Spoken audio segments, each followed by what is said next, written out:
हर गुण काहे ना गावही, मूर्ख अज्ञाना।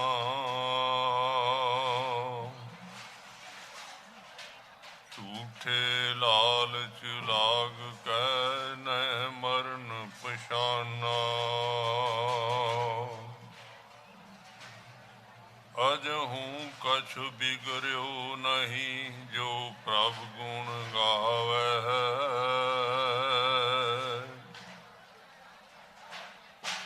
कहो नानक तेह भजन ते, निरपै पद पावै।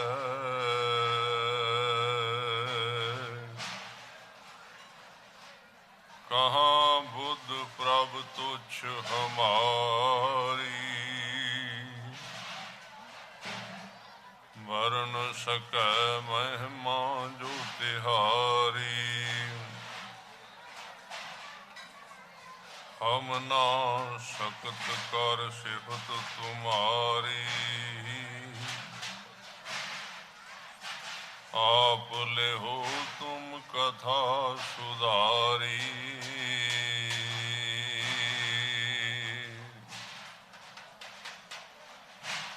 सतगुरु दीन दुनिया के पातशाह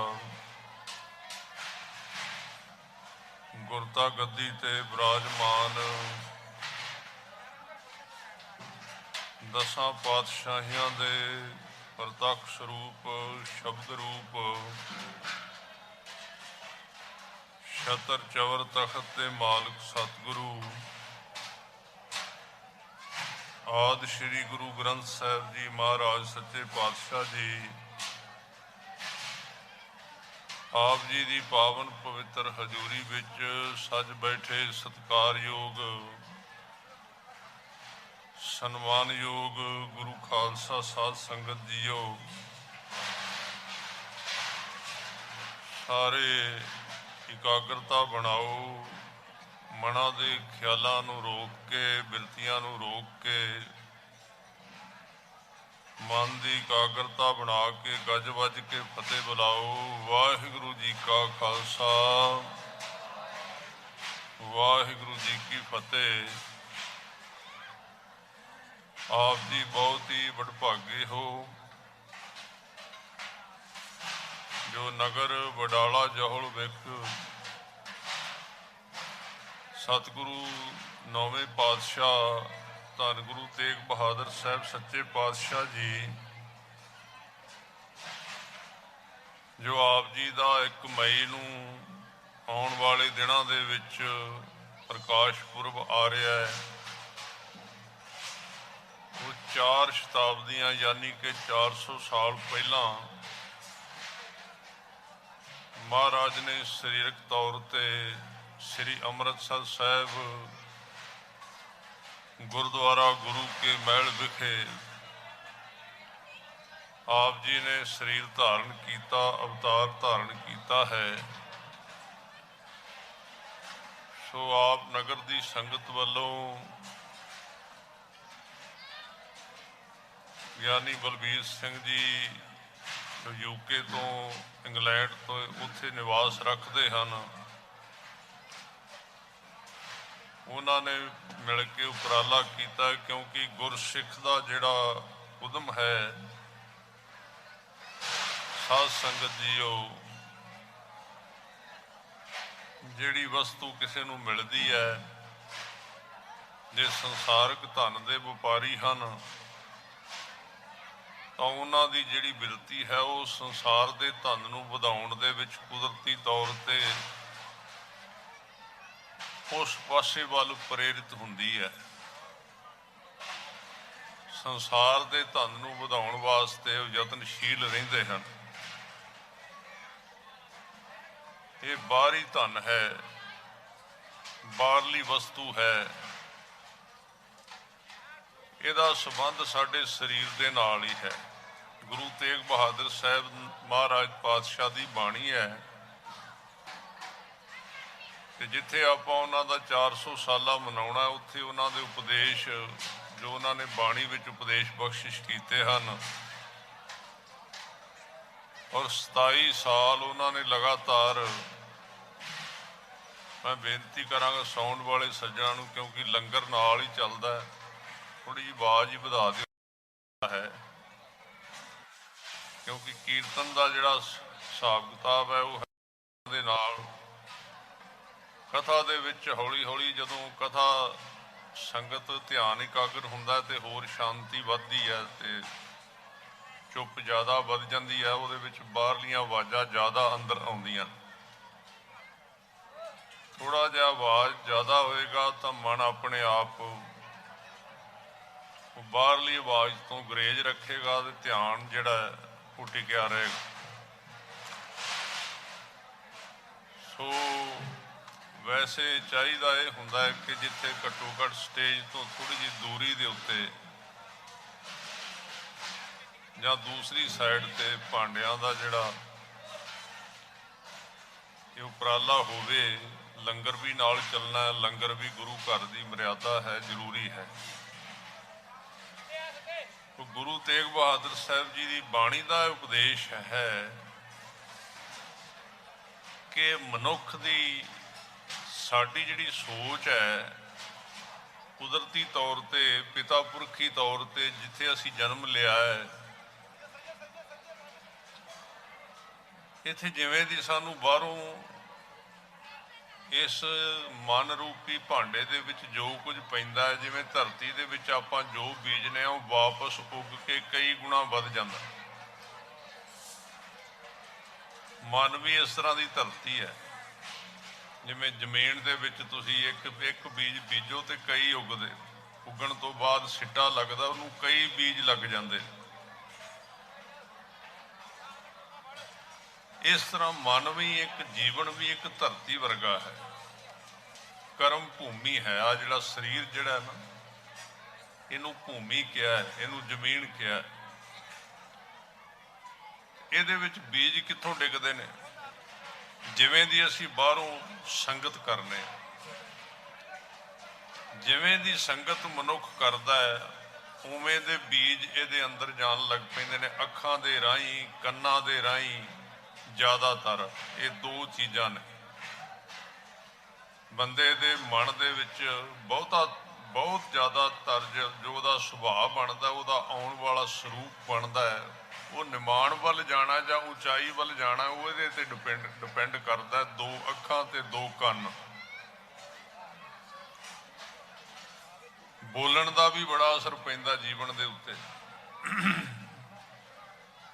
बोलण दा भी जो असी बोलने आ, मन उहनूं सुणदा है ते सुन के अपने विच जजब कर लैंदा, फिर वो कई गुणा हो के साडे जीवन विच उगदा। फिर जदों कई गुणा आउंदा, फिर वो साडे शरीर नूं चलाउंदा सारा कुछ। जिवें गुरु तेग बहादुर साहब जी उपदेश दिंदे बड़ा वड्डा, वो कहंदे रे मन राम स्यों कर प्रीत। प्रीत का सारिਆਂ ਨੂੰ पता है, प्रीत किस नूं कहंदे ने। प्रीत का अर्थ हुंदा मन की लगन, मन की तवज्जो, मन का शौक, उन्होंने प्रीत कहंदे। राम दे नाल प्रीत कर। राम केड़ा, ये समझना अज दे समय विच एक एक अखर नूं समझना गुरबाणी नूं बड़ा जरूरी है। आउण वाला समा साध संगत जी कुछ इस तरह का है, थोड़ी जी तवज्जो दिओ, ध्यान दिओ थोड़ा जिहा। आउण वाले समय दे विच बड़ी उथल पुथल होनी है। आ जो कुछ हो रहा ना, काम जमीनां तक फसलों तक सीमित नहीं रहना, ये तो शुरुआत हुई है जे। हौली हौली तुहाडे कोलों भी आने ने जिन्हां ने कहना भी वेखो तुहाडे गुरु कह रहे ने राम, ते राम कौन है? रामचंद्र। ते आम बंदे नूं थोड़ी पता है। दूजी गल यह है कि साडे गुरु घरां दे विच, साडे पिंडां दे विच कथा का प्रवाह ही है नहीं। कथा का प्रवाह बहुत घट है। जे है तो सानू टाइम नहीं मिलता, सानू समा नहीं मिलता। तुसीं ये सोच के आओ भी जे आपां संगत विच बह के भी हत्थां दे विच फोन ही फड़े हुए ने तो घर की करदे होवांगे। ये तुसी अपने आप सोच लो। जे एडा वड्डा उपराला किया गया है कि जे ਜਦੋਂ कोई समागम रचना होंदा है ना साध संगत जी 4-4 महीने पहला प्रबंधकों ਨੂੰ ਉਹਦੇ ਬਾਰੇ सोचना पैंदा है। ये कोई अज ये नहीं कि अज ही हो गया, 4-4 महीने भी नहीं। संगत ਨੂੰ ਇਕੱਠੀ ਕਰਨ वास्ते अपने विच बाबा सिंदर सिंह जी सभरावां वाले बैठे ने, ये 10 दिन बड़ा वड्डा समागम कराउंदे ने। हुण जिहड़ा साडे वर्गा जांदा वो कहंदा वेखो किन्नी संगत, 1 किले 1.5 किले भी संगत बैठी हुई, वो इक्को दिन में थोड़ी आ गई है। ये साध संगत जी रोज गड्डी लैके छोटे तो छोटे समागमां ते जा के संगत नूं संगत नाल संबंधित हुंदे ने, उन्हां नाल गलबात करदे ने। क्यों करदे ने, काहदे वास्ते? ये नहीं कि साडे पिछे लोग लगणगे, वो तां करदे ने भी ये गुरु घर में आउणगे, इकट्ठे होणगे ते फिर इन्हां नूं गुरु की बाणी सुणावांगे ते इन्हां नूं पता लगेगा सिੱਖੀ की है। इहदे वास्ते करदे ने। तो छोटा छोटा मेहनत करनी पैंदी, साल साल पूरा। किते विआह आ गया, किते होर आ गया, ये बेचारे उत्थे तुरे, अपना इन्हां ने घर बार त्यागਿਆ होया है, साडे घरां विच क्यों तुरे फिरदे ने? उपराला इक्को ही हुंदा है साधुओं का, साध संगत जी, कि वो जिहड़ा एडा वड्डा खजाना है ना 1430 अंगां दे विच जो हीरा है सिੱਖੀ ਦਾ, वो वेख के सानू फिर जिहड़े पढ़ते ने उन्होंने दुख आउंदा है भी एडा वड्डा हीरा वो तो साडे मनां विच जा नहीं रहा, भी इन्हां नूं किसी तरह पहुँचाईए इन्हां दे मन दे विच। ये उपराला करना पैंदा। ते जिहड़ा साधु उपराला नहीं करता फिर गुरु साहब उन्होंने पुछ भी करते हैं भी तेनू साधु बनाया सी ते तू मेरा काम नहीं किया। कारकुन है, कर्मचारी है गुरु का, वो काम करना पैंदा है। नहीं कि साधु कला खवा लिया भी 2-4-10 बंदे अगे पिछे तोर लै ते मैं साधु बन गया, बस इत्थों तक गल सीमित नहीं। ये तो संगत सहूलतां दे ही देगी जदों आपां साधु बने, पर हुण काम की है? ये करन वास्ते किन्ने किन्ने महीने पहला उपराला करना पैंदा ते असी घट्टो घट्ट जदों इत्थे आईए उदों साडा उपराला जिहड़ा है वो वड्डी पੱਧਰ दा होना। साडी इक्को ही होनी चाहिए। पहला तां मोबाइल बंद करके चौंकड़ा ला के हिल जुल बिल्कुल नहीं, गलबात बिल्कुल नहीं करनी, बोलना चालना बिल्कुल नहीं। इस शब्द नूं अख्तियार करना, उपदेश नूं अख्तियार करना जो 1430 अंगां दे विच है। तां वो मैं 3 गल्लां कीतियां सी तुहाडे नाल। गुरु तेग बहादुर साहब पातशाह की कहिंदे ने? कहिंदे आ मनुख तू पता है अगले समय विच की बनना है। जिवें दी चीज नाल तू प्रीत पाई तू उवें दा ही बन जाना। प्रीत लगन जिथे तेरा मन लगा, ते मन किथे लगना यह भी दस दिता महाराज ने बाणी विच। मन उथे लगना जिवें दी तू संगत करेगा, जिवें दे बंदे दे नाल तेरा बहन खलोण होवेगा उवें दा तेरी लगन बन जानी है, तेरी प्रीत बन जानी है। तुसी कुछ भी कर लो। हुण तुसी सोचो कदी तुसी चैक करो अपनी जिंदगी नूं भी 24 घंटिया में तुसी किहड़ी चीज़ नाल सब तो ज़्यादा रहिंदे हो। कदी नोट करिया करो, एक डायरी रखो। सब तो ज़्यादा अज दा जिहड़ा समा चल रहा है मेरे ख्याल च माँ की जिहड़ी माँ दे जे कुछड़ तो बच्चा आसे पासे हो जाए ना तो वो इन्नी काहली नहीं पैंदी जिन्ना साडे तो फोन ते फेसबुक पासे हो जाए तो सानू काहल पैंदी भज के लियाओ कित्थे गया छेती। मेरा जिवें न्याणा किते खुस गया जिवें। ये बहुतियां दा हाल है। ते हुण जिहदी संगत मिलनी है सुभाਅ ते उवें दा ही बनना है ना। अज हुण कई थावां ते जाईदा सत संगत जी, गुरसिख ने, अमृतधारी ने, सिंह ने, बीबियां ने। हुण सानू कहणगे बाबा जी कोई शब्द दस दिओ। मैं कहा जिहड़ा पंज प्यारे ने दस्सिया उदों वड्डा होर शब्द किहड़ा है? जिहड़ा गुरु गोबिंद सिंह पातशाह ने 1699 विच पंज प्यारिਆਂ ਨੂੰ ਕਿਹਾ ਸੀ ਵੀ आह शब्द है, आह है मूल मंत्र, आ गुर मंत्र, आ पंज बाणियां, आ ਰਹਿ रस है। इदों वड्डा होर दसो किहड़ा मंत्र है? फिर जिहड़ी उन्हां रहत वैद दसी वो कर लो, उदू वड्डी होर किहड़ी रहत वैद करो। गल तां करांगे तां होवेगी ना। ਉਹ ਚਾਹੁੰਦੇ ਨੇ ਵੀ ਕੋਈ ਨਾ ਕੋਈ ਤੁਸੀਂ ਇਸ ਤਰ੍ਹਾਂ ਉਂਗਲ ਲਾਓ ਤੇ ਸਾਡੀ ਮਤਲਬ ਇਧਰ ਸਮਾਧੀ ਵੀ ਲੱਗ ਜਾਏ। ਇੱਕ ਮੈਨੂੰ ਮਾਈ ਕਹਿੰਦੀ ਵੀ ਮੈਨੂੰ ਕੋਈ ਨਾਮ ਦੀ ਦਾਤ ਦੇ ਦਿਓ। ਮੈਂ ਕਿਹਾ ਤੂੰ ਮੈਨੂੰ ਫੋਨ ਦੇ ਦੇ, ਮੈਂ ਤੈਨੂੰ ਨਾਮ ਦੀ ਦਾਤ ਦੇ ਦਿੰਦਾ। ਮੈਂ ਕਿਹਾ ਦੱਸ ਕਿੰਨਾ ਚਿਰ ਚਲਾਉਣੀ ਹੈ, ਹੁਣੇ ਕੱਢ ਕੇ ਵੇਖ ਲਓ। ਤਿੰਨ ਘੰਟੇ ਤੇ ਹਰ ਇੱਕ ਬੰਦੇ ਦੀ ਔਸਤ ਹੈ ਫੋਨ ਸੁਣਨਾ, 3 ਘੰਟੇ। ਔਰ ਇਹ ਸਾਇੰਸ ਵਾਲੇ ਕਹਿੰਦੇ ਵੀ ਬੰਦੇ ਦੇ ਦਿਮਾਗ ਦਾ ਰਸ ਚੂਸਦਾ, ਜਿਹੜਾ ਇੰਨੀਆਂ ਤਰੰਗਾਂ ਜਿਹੜੀਆਂ ਇਹ ਲੋੜ ਵਾਸਤੇ ਨਿਕਲਿਆ ਸੀ, ਜ਼ਰੂਰਤ ਵਾਸਤੇ ਸੀ। ਜਿਹੜੇ ਸਾਇੰਸਦਾਨ ਨੇ, ਤੁਸੀਂ ਵੀ ਸੁਣ ਲਓ ਧਿਆਨ ਦੇ ਨਾਲ, ਇੱਕ ਉਂਝ ਵੀ ਇੱਕ ਆਪਣੇ ਲੋੜ ਹੈ ਕੰਮ ਆਉਣ ਦੀ ਹੈ ਕਿ ਜਦੋਂ ਤੁਸੀਂ ਸੌਣਾ ਤੁਹਾਡੇ ਸੌਣ ਤੋਂ 1 ਘੰਟਾ ਪਹਿਲਾਂ ਤੁਸੀਂ ਫੋਨ ਵੇਖਣਾ ਬੰਦ ਕਰਨਾ ਹੈ। ਡਾਕਟਰ ਵੀ ਕਹਿੰਦੇ ਨੇ, ਨਹੀਂ ਤੇ ਤੁਹਾਨੂੰ ਸਹੀ ਨੀਂਦ ਨਹੀਂ ਆ ਸਕਦੀ। ਤੁਸੀਂ ਕਹੋਗੇ ਵੀ ਨੀਂਦ ਆ ਗਈ, ਪਰ ਨੀਂਦ ਨਹੀਂ ਆਉਣੀ ਤੁਹਾਨੂੰ, ਭਾਵੇਂ ਤੁਸੀਂ ਬਿਲਕੁਲ ਤੰਦਰੁਸਤ ਹੋ। ਤੇ ਹੁਣ ਸੌਂਦਾ ਬੰਦਾ ਕਿਵੇਂ ਹੈ?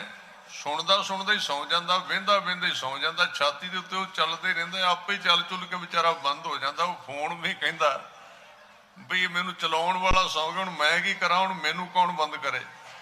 ਹੁਣ ਨੀਂਦ ਕਿੱਥੋਂ ਆਵੇ? ਤੇ ਨੀਂਦ ਨਹੀਂ ਆਈ ਤੇ ਫਿਰ ਗੁਰੂ ਸਾਹਿਬ ਕਹਿੰਦੇ, ਗੁਰ ਸਤਿਗੁਰ ਕਾ ਜੋ ਸਿੱਖ ਖਾਏ, ਸੋ ਭਲਕੇ ਉਠ ਹਰ ਨਾਮ ਧਿਆਵੈ। ਉਦਮ ਕਰੈ ਭਲਕੇ ਪ੍ਰਭਾਤੀ, ਇਸ਼ਨਾਨ ਕਰੈ ਅੰਮ੍ਰਿਤਸਰ ਨਾਵੈ। ਜਿਹਦੀ ਨੀਂਦ ਹੀ ਠੀਕ ਨਹੀਂ, ਉਹਦਾ ਜਾਗਣਾ ਕਿਵੇਂ ਠੀਕ ਹੋਵੇਗਾ? ਜਿਹਦੀ ਨੀਂਦ ਹੀ ਠੀਕ ਨਹੀਂ ਆਈ, ਪਹਿਲੀ ਗੱਲ ਤੇ ਜਿਹਦਾ ਖਾਣਾ ਹੀ ਠੀਕ ਨਹੀਂ ਰਾਤ ਪੀਣ ਦਾ, ਇਹ ਸਾਰੀਆਂ ਚੀਜ਼ਾਂ ਜੁੜੀਆਂ ਹੋਈਆਂ ਨੇ। ਜਿਹਦਾ ਖਾਣਾ ਪੀਣਾ ਹੀ ਠੀਕ ਨਹੀਂ ਰਾਤ ਨੂੰ ਸਾਧ ਸੰਗਤ ਜੀ, ਤੇ ਦੂਜੇ ਨੰਬਰ ਤੇ ਉਹਦੀ ਨੀਂਦ ਹੀ ਠੀਕ ਨਹੀਂ ਹੈ, ਫਿਰ ਸਵੇਰੇ ਉੱਠ ਕੇ ਨਾਮ ਦੀ ਦਾਤ ਮੰਗਦਾ ਗੁਰੂ ਦੇ ਕੋਲੋਂ। ਕੋਈ ਨਾਮ ਦੀ ਦਾਤ ਕੋਈ ਇਹ ਸਾਧ ਸੰਗਤ ਜੀ ਕੋਈ ਐਡੀ ਸਸਤੀ ਚੀਜ਼ ਨਹੀਂ ਸੀ। ਆਖਾਂ ਜੀਵਾ ਵਿਸਰ ਮਰ ਜਾਓ, ਆਖਣ ਔਖਾ ਸਾਚਾ ਨਾਮ। ਔਖਾ ਕਿਉਂ ਹੈ? ਗੁਰੂ ਅੰਗਦ ਦੇਵ ਪਾਤਸ਼ਾਹ ਜੀ ਨੂੰ ਵੀ ਕਿਸੇ ਨੇ ਕਿਹਾ ਵੀ ਮੇਰੇ ਅੰਦਰ ਨਾਮ ਦੀ ਦਾਤ ਕਿਵੇਂ ਟਿਕੇਗੀ, ਗੁਰਸਿੱਖੀ ਕਿਵੇਂ ਟਿਕੇਗੀ, ਗੁਰੂ ਕਾ ਪਿਆਰ, ਪਰਮੇਸ਼ਰ ਦੀ ਯਾਦ ਕਿਵੇਂ ਟਿਕ ਸਕਦੀ ਹੈ? ਕੋਈ ਜੁਗਤ ਦੱਸੋ।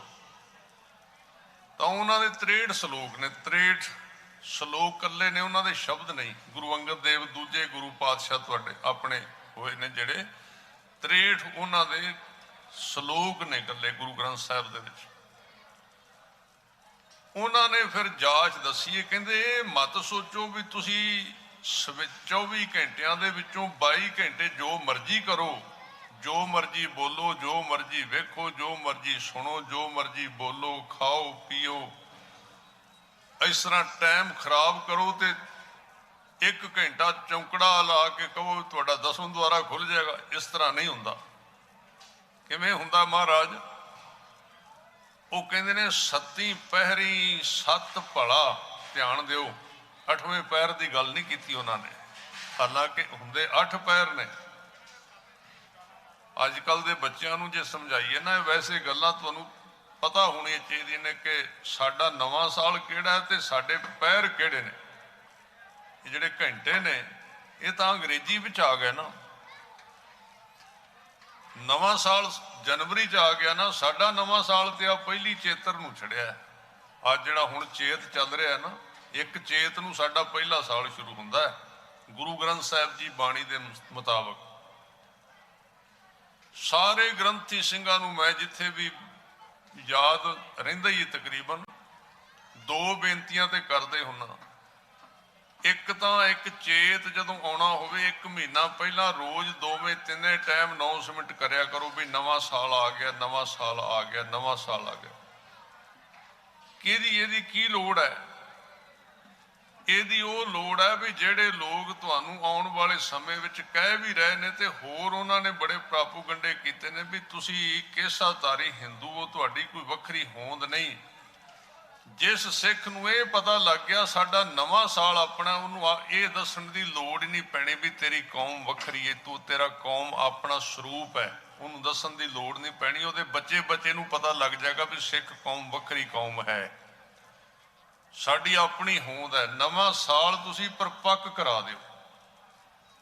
ਵੱਡੀ ਪੱਧਰ ਤੇ, ਜਿਵੇਂ ਕਿਤੇ ਵੱਡੇ ਕੋਈ ਵੱਡੀ ਚੀਜ਼ ਹੁੰਦੀ ਹੈ ਨਾ, ਸਭ ਤੋਂ ਇੰਨਾ ਪ੍ਰਚਾਰ ਕਰੋ ਨਵੇਂ ਸਾਲ ਦਾ, ਇੱਕ ਚੇਤ ਦਾ ਇੰਨਾ ਪ੍ਰਚਾਰ ਕਰੋ ਵੀ ਗੁਰੂ ਗ੍ਰੰਥ ਸਾਹਿਬ ਦੇ 12 ਮਾਹ ਜਿਹੜੇ ਮਹੀਨੇ ਹਨ, ਜਿਹੜੇ 14 ਸ਼ਬਦ ਆਉਂਦੇ ਨੇ ਮਾਝ ਰਾਗ ਦੇ ਵਿੱਚ 133 ਅੰਗ ਦੇ ਉੱਤੇ, ਉਹਦੇ ਵਿੱਚ ਜਿਹੜੇ 12 ਮਹੀਨਿਆਂ ਦਾ ਜ਼ਿਕਰ ਆਉਂਦਾ ਵੀ ਸਭ ਤੋਂ ਪਹਿਲਾ ਮਹੀਨਾ ਚੇਤ ਹੈ ਤੇ ਸਭ ਤੋਂ ਅਖੀਰਲਾ ਫੱਗਣ ਹੈ। ਤੇ ਫੱਗਣ ਦੇ ਵਿੱਚ ਸਾਰਾ ਮਹੀਨਾ ਅਨਾਉਂਸਮੈਂਟ ਕੀਤੀ ਜਾਏ, ਉਹਦੇ ਵਿੱਚ ਸਾਰੇ ਪੇਪਰ ਵੰਡੇ ਜਾਣ, ਛੋਟੇ ਛੋਟੇ ਪੈਫਲੈਟ ਵੰਡੇ ਜਾਣ ਵੀ ਸਾਡਾ ਨਵਾਂ ਸਾਲ 1 ਚੇਤ ਨੂੰ ਆ ਰਿਹਾ। ਤੇ ਜਦੋਂ ਨਵਾਂ ਸਾਲ ਤੁਹਾਡਾ ਆਪਣਾ ਹੋਇਆ ਤੇ ਤੁਹਾਡੀ ਕੌਮ ਨਵੀਂ ਆਪਣੇ ਆਪ ਹੀ ਹੋ ਗਈ, ਤੁਹਾਨੂੰ ਕਿਸੇ ਨੂੰ ਦੱਸਣ ਦੀ ਜਾਂ ਕਿਸੇ ਨੂੰ ਹੋਰ ਕੋਈ ਪ੍ਰਚਾਰ ਕਰਨ ਦੀ ਲੋੜ ਹੀ ਨਹੀਂ ਰਹਿਣੀ। ਨਵਾਂ ਸਾਲ ਤੁਹਾਡੀ ਨਵੀਂ ਕੌਮ ਨੂੰ ਜਨਮ ਦਿੰਦਾ। ਇਹ ਤਵੱਜੋ ਦੇਣ ਦੀਆਂ ਗੱਲਾਂ ਨੇ, ਛੋਟੀਆਂ ਗੱਲਾਂ ਨਹੀਂ ਹੈ, ਕਿਉਂਕਿ ਸੰਵਿਧਾਨ ਦੀਆਂ ਗੱਲਾਂ ਬੜੀਆਂ ਚੱਲਦੀਆਂ ਨੇ। ਸੰਵਿਧਾਨ ਦੀਆਂ ਗੱਲਾਂ, ਸੰਵਿਧਾਨ ਵਿੱਚ ਰਹੋ, ਇਹ ਸੰਵਿਧਾਨ ਦੇ ਵਿਰੋਧੀ ਨੇ। ਸਾਡੇ ਆਪਣੇ ਵੀ ਬੰਦੇ ਸਟੇਜਾਂ ਦੇ ਉੱਤੇ ਜਾ ਕੇ, ਸਾਡੇ ਆਪਣੇ ਵੀ ਬੰਦੇ, ਜੇ ਕਿਤੇ ਆ ਹੁਣ ਮੋਰਚਾ ਚੱਲਿਆ ਨਾ, ਸਾਰੇ ਕਿਸਾਨਾਂ ਦਾ ਹੀ, ਇਹ ਮਜ਼ਦੂਰਾਂ ਦਾ, ਇਹਦੇ ਵਿੱਚ ਆੜਤੀ ਵੀ ਆਉਂਦੇ ਨੇ, ਇਹਦੇ ਵਿੱਚ ਸਾਰੇ ਆਉਂਦੇ ਨੇ, ਸਾਰਿਆਂ ਦਾ ਬਣਦਾ ਹੈ। ਇਹਦੇ ਵਿੱਚ ਵੀ ਕਈ ਇਸ ਤਰ੍ਹਾਂ ਦੀ ਬਿਰਤੀ ਵਾਲੇ ਲੋਕ ਨੇ, ਜੇ ਕੋਈ ਉਹਦੇ ਵਿੱਚ ਕਿਰਪਾਨ ਵਾਲਾ ਤੇ ਸਰੂਪ ਵਾਲਾ ਬੰਦਾ ਜਾਏ ਤੇ ਉਹਨੂੰ ਬੜੀਆਂ ਕੈਰੀਆਂ ਅੱਖਾਂ ਨਾਲ ਵੇਂਦੇ, ਤੇ ਕੇਸਰੀ ਨਿਸ਼ਾਨ ਸਾਹਿਬ ਨੂੰ ਕੈਰੀਆਂ ਅੱਖਾਂ ਨਾਲ ਵੇਂਦੇ। ਇਹ ਨਹੀਂ ਪਤਾ, ਠੀਕ ਹੈ ਸਾਰੇ ਲੋਕਾਂ ਦਾ ਮੋਰਚਾ ਹੈ, ਕੋਈ ਇਕੱਲੇ ਸਿੱਖਾਂ ਦਾ ਨਹੀਂ ਹੈ, ਦੂਜੀ ਕੌਮਾਂ ਦਾ ਵੀ ਹੈ।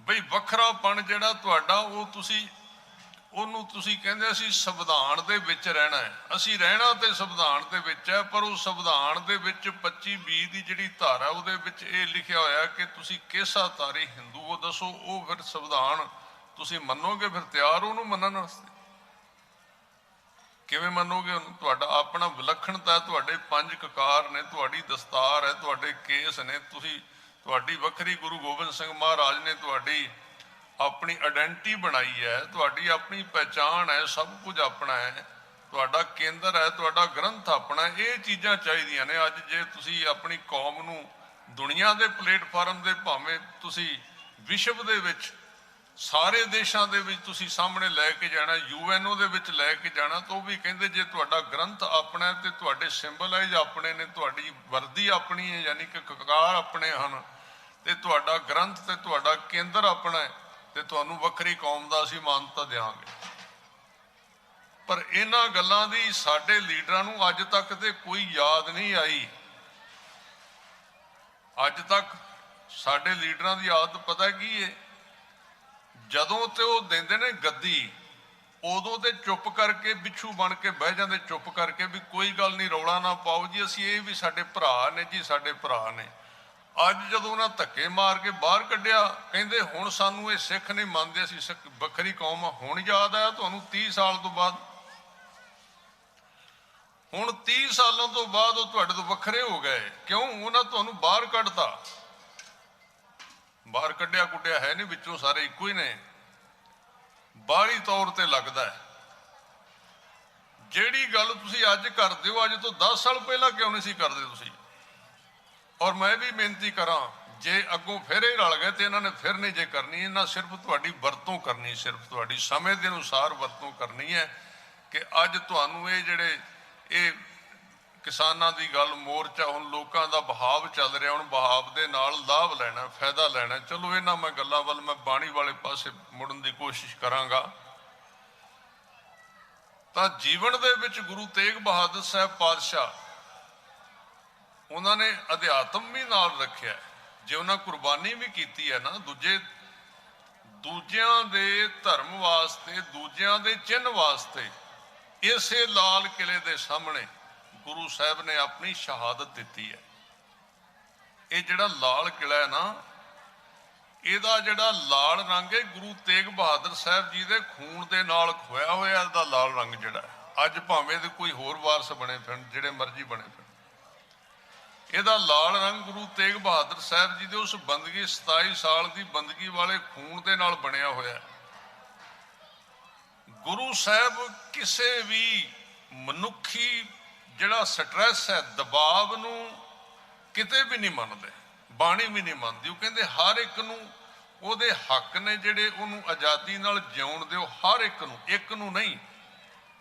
ਉਦੋਂ ਔਰੰਗਜ਼ੇਬ ਜੇ ਜਨੇਊ ਲਾਉਂਦਾ ਸੀ, ਜੇ ਮੰਦਰ ਢਾਉਂਦਾ ਸੀ, ਜੇ ਮੂਰਤੀਆਂ ਢਾਉਂਦਾ ਸੀ, ਹਾਲਾਂਕਿ ਸਿੱਖ ਮੂਰਤੀ ਦਾ ਪੁਜਾਰੀ ਨਹੀਂ, ਸਿੱਖ ਜਨੇਊ ਪਾਉਂਦਾ ਨਹੀਂ, ਸਿੱਖ ਤਿਲਕ ਲਾਉਂਦਾ ਨਹੀਂ। ਉਹਨਾਂ ਦੇ ਚਿੰਨ੍ਹ ਨੇ ਉਹ। ਗੁਰੂ ਗੋਬਿੰਦ ਸਿੰਘ ਮਹਾਰਾਜ ਕਹਿੰਦੇ ਤਿਲਕ ਜੰਜੂ ਰਾਖਾ ਪ੍ਰਭ ਤਾਂਕਾ, ਕੀਨੋ ਵੱਡੋ ਕੱਲੂ ਮੈਂ ਸਾਕਾ। ਤਿਲਕ ਤੇ ਜੰਜੂ ਉਹਨਾਂ ਦਾ ਰੱਖਿਆ। ਉੱਥੇ ਤਿਲਕ ਤੇ ਜੰਜੂ ਦਾ ਮਸਲਾ ਨਹੀਂ ਹੈ, ਬੋਧੀ ਦਾ ਮਸਲਾ ਨਹੀਂ। ਭਾਵੇਂ ਕੋਈ ਵੀ ਕਿਸੇ ਵੀ ਚੀਜ਼ ਦੀ ਜਿਹੜੀ ਕੁਦਰਤ ਨੇ ਉਹਨੂੰ ਜਿਉਣ ਦੀ ਆਜ਼ਾਦੀ ਦਿੱਤੀ ਹੋਈ ਹੈ, ਪ੍ਰਮਾਤਮਾ ਨੇ ਉਹਨੂੰ ਆਪਣਾ ਜੀਵਨ ਦਾ ਢੰਗ ਦਿੱਤਾ ਹੋਇਆ ਹੈ, ਉਸ ਢੰਗ ਨੂੰ ਸਿੱਖੀ ਕਹਿੰਦੀ ਹੈ। ਉਸੇ ਤਰ੍ਹਾਂ ਜਿਉਣ ਦਿਓ, ਹੋਰ ਸਿੱਖੀ ਹੈ ਕੀ ਹੈ? ਸਿੱਖੀ ਕੋਈ ਕੱਟੜਵਾਦ ਨਹੀਂ ਹੈ। ਸਾਡੇ ਵਿੱਚ ਵੀ ਬੜੇ ਪ੍ਰਚਾਰ ਕਰਦੇ ਨੇ ਨਾਸਤਿਕ ਪੱਧਰ ਦੇ ਲੋਕ ਨੇ ਨਾ ਜਿਹੜੇ, ਜੇ ਉਹ ਕਿਰਪਾਨ ਵਾਲਾ ਵੇਖ ਲੈਣ, ਕੋਈ ਸਾਧੂ ਵੇਖ ਲੈਣ, ਕਹਿਣਗੇ ਆ ਗਿਆ ਜੀ ਕੱਟੜਵਾਦੀ, ਆ ਗਿਆ ਕੱਟੜਵਾਦੀ। ਸਿੱਖ ਕੋਈ ਕੱਟੜਵਾਦੀ ਹੈ ਹੀ ਨਹੀਂ। ਸਿੱਖ ਦਾ ਮਤਲਬ ਇਹ ਹੈ, ਰੱਬ ਨੇ ਜਿਵੇਂ ਦਾ ਬੰਦਾ ਬਣਾਇਆ ਉਸ ਨੂੰ ਉਵੇਂ ਦਾ ਰਹਿਣ ਦਿਓ, ਨਾ ਉਹਦੇ ਵਿੱਚੋਂ ਕੁਝ ਕੱਢੋ ਤੇ ਨਾ ਉਹਦੇ ਵਿੱਚ ਕੁਝ ਪਾਓ। ਉਹਨੂੰ ਨੇਚਰ ਦੇ ਅਨੁਸਾਰ ਜਿਉਣ ਦਿਓ। ਸਿੱਖ ਸਰੂਪ ਕੀ ਹੈ? ਕਈ ਕਹਿੰਦੇ ਫਲਾਣੇ ਨੇ ਦਾੜੀ ਰੱਖ ਲਈ ਹੈ। ਦਾੜੀ ਰੱਖੀ ਥੋੜੀ ਹੈ, ਦਾੜੀ ਤਾਂ ਰੱਬ ਨੇ ਪਹਿਲਾਂ ਹੀ ਲਾਈ ਹੋਈ ਹੈ ਨਾਲ। ਦਾੜੀ ਰੱਖੀ ਨਹੀਂ ਜਾਂਦੀ, ਉਹ ਤਾਂ ਹੈ ਸੀ। ਉਹ ਤਾਂ ਮਨੁੱਖ ਦੀ ਪ੍ਰਵਿਰਤੀ ਜਿਹੜੀ ਹੈ ਸਮਾਜ ਦੀ ਇਸ ਤਰ੍ਹਾਂ ਦੀ ਬਣ ਗਈ ਕਿ ਕੇਸ ਦਾੜੇ ਨੂੰ, ਸਾਧ ਸੰਗਤ ਜੀ, ਕੋਈ ਸਮਾਂ ਸੀ ਜਦੋਂ ਇਹਨੂੰ ਕੱਟਣਾ ਗੁਨਾਹ ਮੰਨਿਆ ਜਾਂਦਾ ਸੀ। ਕੇਸ ਦਾੜੇ ਹਿੰਦੂ ਵੀ ਕੇਸ ਰੱਖਦੇ ਸੀ। ਜਿਹੜੇ ਹਿੰਦੂ ਨੇ, ਮੁਸਲਮਾਨ ਨੇ, ਸਾਰੇ ਬਾਦਸ਼ਾਹ ਹੋਏ ਨੇ, ਤੁਸੀਂ ਉਹਨਾਂ ਦੀਆਂ ਤਸਵੀਰਾਂ ਵੀ ਦੱਸਦੀਆਂ ਨੇ ਹਿੰਦੂਆਂ ਰਾਜੇ ਦੀਆਂ ਜਿਹੜੀਆਂ, ਉਹ ਵੀ ਕੇਸ ਸਾਰੇ ਲੋਕ ਰੱਖਦੇ ਸਨ, ਅੰਗਰੇਜ਼ ਵੀ ਰੱਖਦੇ ਸਨ। ਇਹ ਤਾਂ ਗੁਨਾਹ ਮੰਨਿਆ ਜਾਂਦਾ ਸੀ। ਤੇ ਗੁਰੂ ਸਾਹਿਬ ਨੇ ਫਿਰ ਇਹਨੂੰ ਪਰਪੱਕ ਕੀਤਾ ਵੀ ਇਹ ਕੁਦਰਤ ਦੀ ਦਾਤ ਹੈ। ਜਿਹੜੇ ਕੇਸ ਨੇ ਅਕਾਲ ਪੁਰਖ ਦੀ ਗਿਫਟ ਹੈ, ਉਹਨੇ ਦਿੱਤੇ ਹੋਏ ਨੇ। ਇਹਨਾਂ ਕੇਸਾਂ ਵਾਸਤੇ 7 ਤੇ 9 ਸਾਲ ਦੇ ਬਾਬਾ ਜੋਰਾਵਰ ਸਿੰਘ ਤੇ ਬਾਬਾ ਫਤਿਹ ਸਿੰਘ ਨੀਹਾਂ ਦੇ ਵਿੱਚ ਖਲੋਤੇ ਸਨ। ਇਹਨਾਂ ਕੇਸਾਂ ਵਾਸਤੇ, ਇਸ ਧਰਮ ਵਾਸਤੇ, ਇਸ ਮਨੁੱਖੀ ਅਧਿਕਾਰ ਵਾਸਤੇ, ਧਰਮ ਵਾਸਤੇ। ਅੱਜ ਉਸੇ ਪੰਜਾਬ ਦੀ ਧਰਤੀ ਤੇ ਬਿਊਟੀ ਪਾਰਲਰ ਕਿੰਨੇ ਨੇ ਤੁਸੀਂ ਗਿਣ ਕੇ ਵੇਖ ਲਓ। ਵਿਆਹ ਹੋਣਾ ਹੋਵੇ ਨਾ, ਜਿਹੜੀ ਬੱਚੀ ਨੂੰ ਗੁਰੂ ਗ੍ਰੰਥ ਸਾਹਿਬ ਦੇ ਸਾਹਮਣੇ ਲੈ ਕੇ ਆਉਣਾ, ਪਹਿਲਾਂ ਬਿਊਟੀ ਪਾਰਲਰ ਕੋਲ ਲੈ ਕੇ ਜਾਓ, ਕਹਿੰਦੇ ਉਹਨੇ ਤਿਆਰ ਕਰਕੇ ਘੱਲਣਾ। ਇਹ ਬੜੀ ਸ਼ਰਮ ਦੀ ਗੱਲ ਹੈ ਸਿੱਖਾਂ ਵਾਸਤੇ, ਪੰਜਾਬੀਆਂ ਵਾਸਤੇ। ਇਹ ਸਾਧ ਸੰਗਤ ਜੀ, ਗੁਰੂ ਤੇਗ ਬਹਾਦਰ ਸਾਹਿਬ ਕਹਿੰਦੇ ਇਹ ਕਿੱਥੋਂ ਆਉਂਦਾ ਹੈ, ਕਿੱਥੋਂ ਆ ਰਿਹਾ ਸਾਰਾ ਕੁਝ? ਇਹ ਸਾਡੇ ਵਿੱਚ ਘਸੋੜਿਆ ਜਾ ਰਿਹਾ ਔਰ ਅਸੀਂ ਸੁੱਤੇ ਪਏ ਹਾਂ। ਕਿਉਂ? ਸਾਡੇ ਪਿੰਡਾਂ ਦੇ ਵਿੱਚ ਗੁਰਦੁਆਰੇ ਬਣਾਉਣ ਦਾ ਮਤਲਬ ਇਹ ਸੀ ਕਿ ਦੋਵੇਂ ਟਾਈਮ ਗੁਰੂ ਗ੍ਰੰਥ ਸਾਹਿਬ ਜੀ ਦੀ ਬਾਣੀ ਦੀ ਵਿਚਾਰ ਕੀਤੀ ਜਾਏ, ਤਾਂ ਕਿ ਉਹਦੇ ਵਿੱਚੋਂ ਪਤਾ ਲੱਗ ਸਕੇ ਕਿ ਮਨੁੱਖੀ ਜਿਹੜਾ ਉਹਦਾ ਜੀਵਨ ਜਿਉਣ ਦਾ ਢੰਗ ਜਿਹੜਾ, ਔਰ ਉਹਦੇ ਅੰਦਰ ਖਜ਼ਾਨਾ ਕੀ ਹੈ ਜਿਹਦੇ ਤੋਂ ਵਾਂਝਾ ਹੈ, ਉਹ ਬਾਰ-ਬਾਰ ਜਿਉਂ ਰਿਹਾ। ਉਹ ਬਾਰ-ਬਾਰ ਅਸੀਂ ਫਿਰ ਰਹੇ ਹਾਂ। ਸਾਰਾ ਕੁਝ ਜੋ ਅੰਦਰ ਅਸਲੀ ਜੋ ਬਾਦਸ਼ਾਹਤ ਹੈ, ਜੋ ਸਿੰਘਾਸਣ ਹੈ, ਜਿੰਨੇ ਇਹਨੂੰ ਰਜਾਉਣਾ ਹੈ, ਜਿੰਨੇ ਇਹਨੂੰ ਅੰਦਰੋਂ ਤ੍ਰਿਪਤ ਕਰਨਾ ਹੈ, ਜਿੰਨੇ ਇਹਨੂੰ ਖੁਸ਼ ਕਰਨਾ ਹੈ, ਉਹ ਤੇ ਦੇ ਅੰਦਰ ਹੈ। ਗੁਰਬਾਣੀ ਇਹ ਕਹਿ ਰਹੀ ਹੈ, ਉਹ ਅੰਤਰਮੁਖੀ ਹੈ ਇਹਦੇ ਵਿੱਚ। ਤਾਂ ਉਹ ਬਾਰ-ਬਾਰ ਸਾਨੂੰ ਸਾਰਾ ਸਿਸਟਮ ਹੀ ਇਸ ਤਰ੍ਹਾਂ ਦਾ ਸਾਡੇ ਉੱਤੇ ਥੋਪ ਦਿੱਤਾ ਗਿਆ ਹੈ ਕਿ ਇਹਨੂੰ ਬਾਹਰਮੁਖੀ ਕਰ ਦਿੱਤਾ ਜਾਏ। ਇਹ ਤਾਂ ਰਾਜਨੀਤਿਕ ਲੋਕ ਕਰਦੇ ਹੁੰਦੇ ਨੇ ਕਿ ਲੋਕਾਂ ਨੂੰ ਇਸ ਤਰ੍ਹਾਂ ਦੀਆਂ ਚੀਜ਼ਾਂ ਦੇ ਵਿੱਚ ਕਦੀ ਨਹੀਂ ਕੋਈ ਸਰਕਾਰ ਕਹੇਗੀ ਵੀ ਤੁਸੀਂ ਕੋਈ ਸਾਧ ਸੰਗਤ ਜੀ ਆ ਜਿਹੜੀ ਬਾਹਰਲੀ ਚੀਜ਼ ਜਿਹੜੀ ਮਨੁੱਖ ਨੂੰ ਭਟਕਾਉਂਦੀ ਹੈ ਇਹਨੂੰ ਘੱਟ ਕਰ ਦਿਓ। ਕੋਈ ਸਰਕਾਰ ਨਹੀਂ ਕਹੇਗੀ, ਕਦੀ ਕੋਈ ਨਹੀਂ ਕਹੇ। ਕਿਉਂ? ਉਹਨਾਂ ਦੀਆਂ ਕੁਰਸੀਆਂ ਕਾਇਮ ਤਾਂ ਨੇ ਜੇ ਲੋਕ ਸੁੱਤੇ ਰਹਿਣਗੇ, ਤੇ ਲੋਕ ਭਟਕੇ ਰਹਿਣਗੇ, ਲੋਕ ਸ਼ਰਾਬੀ ਰਹਿਣਗੇ, ਨਸ਼ਈ ਰਹਿਣਗੇ, ਲੋਕ ਭੁੱਖੀਆਂ ਖਾਣਗੇ, ਮੱਤ ਮਾਰੀ ਰਹੇਗੀ, ਹੋਸ਼ ਆਏਗੀ ਨਾ, ਸੋਚ ਨਾ ਸਕਣਗੇ ਵੀ ਹੋ ਕੀ ਰਿਹਾ। ਮੈਨੂੰ ਕਈ ਨੌਜਵਾਨ ਕਹਿੰਦੇ ਵੀ ਸਾਰਿਆਂ ਨੂੰ ਪਤਾ ਗੁਰੂ ਗ੍ਰੰਥ ਸਾਹਿਬ ਦੀ ਬੇਅਦਬੀ ਕਿੰਨੇ ਕਰਾਈ, ਸਾਰਿਆਂ ਨੂੰ ਪਤਾ। ਸਾਰਿਆਂ ਨੂੰ ਪਤਾ ਬਾਈਬਲ ਕਾਲ ਦੇ ਵਿੱਚ ਕਾਂਡ ਦੇ ਵਿੱਚ ਕਤਲ ਕਿੰਨੇ ਕਰਾਏ ਨੇ, ਸਾਰਿਆਂ ਨੂੰ ਪਤਾ। ਵੋਟ ਫਿਰ ਉਹਨਾਂ ਨੂੰ ਪਾਈ ਜਾਂਦੇ ਨੇ, ਉਹਨਾਂ ਨੂੰ ਫਿਰ ਜਿਤਾਈ ਜਾਂਦੇ ਨੇ, ਉਹਨਾਂ ਦਿਨਾਂ ਦੇ ਵਿੱਚ ਹੀ ਜਿਤਾਏ ਜਾਂਦੇ ਨੇ। ਜਦੋਂ ਨਾਅਰੇ ਲਾਣੇ ਹੁੰਦੇ ਦੂਜੇ ਪਾਸੇ ਵੀ ਹੋ ਜਾਂਦੇ ਨੇ। ਇਹਦਾ ਕੀ ਕਾਰਨ ਹੈ? ਇਹਦਾ ਕਾਰਨ ਐਜੂਕੇਟ ਦੀ ਪੜ੍ਹਾਈ ਦੀ ਕਮੀ ਹੈ, ਗੁਰਬਾਣੀ ਦੀ ਵਿਚਾਰ ਦੀ ਕਮੀ ਹੈ। ਇਹਨਾਂ ਨੂੰ ਪਤਾ ਹੀ ਨਹੀਂ ਲੱਗਦਾ ਵੀ ਹੈ ਕੀ ਅਸਲੀਅਤ ਦੇ ਵਿੱਚ। ਐਸੇ ਜਾਲ ਦੇ ਵਿੱਚ ਫਸਾਏ ਗਏ ਨੇ ਕਿ ਇਹਨਾਂ ਨੂੰ ਸਮਝ ਹੀ ਨਹੀਂ ਆਉਂਦੀ ਕਿ ਅਸੀਂ ਕਰਨਾ ਕੀ ਤੇ ਕੀ ਨਹੀਂ ਕਰਨਾ। ਤਾਂ ਸਾਧ ਸੰਗਤ ਜੀ, ਗੁਰੂ ਸਾਹਿਬ, ਅਸੀਂ ਵੀ ਜਿਹੜੇ ਬੋਲਣ ਵਾਲੇ ਆ, ਸਾਡਾ ਵੀ ਹੁਣ ਕੰਮ ਇਹ ਬਣ ਗਿਆ ਵੀ ਤੁਹਾਨੂੰ ਇਸ ਤਰ੍ਹਾਂ ਦੀਆਂ 5-4 ਇਸ ਤਰ੍ਹਾਂ ਦੀਆਂ ਸੁਣਾ ਕੇ ਚੰਗੀਆਂ ਮਸਾਲੇਦਾਰ ਜੀਆਂ ਰਵਾ ਕੇ ਤੇ ਲਿਫਾਫਾ ਲੈ ਕੇ ਆਪਣੀ ਗੱਡੀ ਵਿੱਚ ਬਹਿ ਕੇ ਘਰ ਤੁਰ ਜਾਣਾ। ਇਹ ਗੱਲਾਂ ਕਰਨ ਲਈ ਤਿਆਰ ਕਰ ਅੱਜ ਸਟੇਜ ਤੋਂ ਵੀ ਬਹੁਤ ਘੱਟ ਲੋਕ ਨੇ। ਸਾਡਾ ਵੀ ਕੰਮ ਹੀ ਹੋ ਗਿਆ।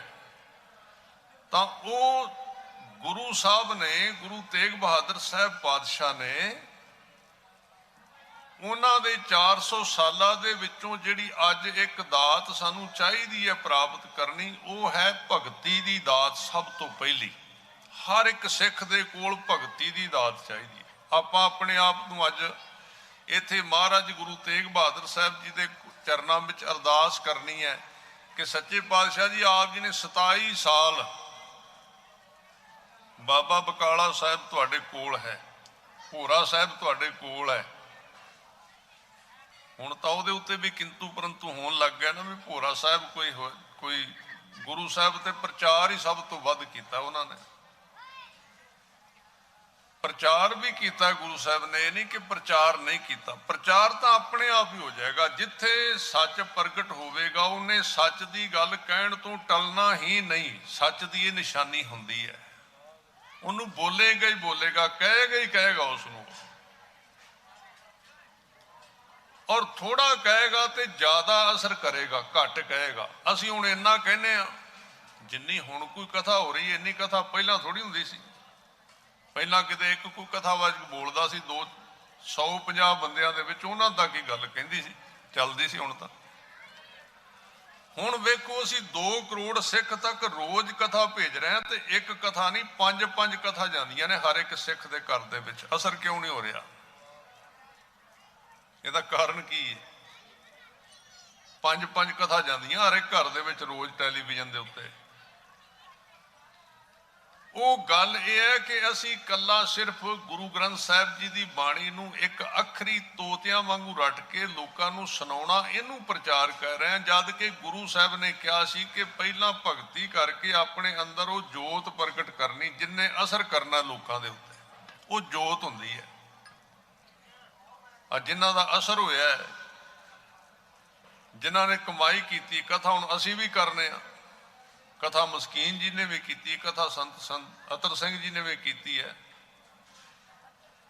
ਕਥਾ ਸੰਤ ਬਾਬਾ ਗੁਰਬਚਨ ਸਿੰਘ ਹੋਰਾਂ ਨੇ ਵੀ ਕੀਤੀ, ਬਾਬਾ ਜਰਨੈਲ ਸਿੰਘ ਹੋਰਾਂ ਨੇ ਵੀ ਕੀਤੀ ਹੈ। ਜਦੋਂ ਇਸ ਤਰ੍ਹਾਂ ਲੋਕ ਆਉਂਦੇ ਸੀ ਕਿ ਵੇਖ ਕੇ ਆਈਏ ਵੀ ਸੰਤ ਜਰਨੈਲ ਸਿੰਘ ਕਿਵੇਂ ਦੇ ਨੇ, ਮੋਨੇ ਕੋਨੇ ਆਉਂਦੇ ਸੀ ਤੇ ਅੰਮ੍ਰਿਤ ਛਕ ਲੈਂਦੇ ਸੀ। ਕਿਉਂ?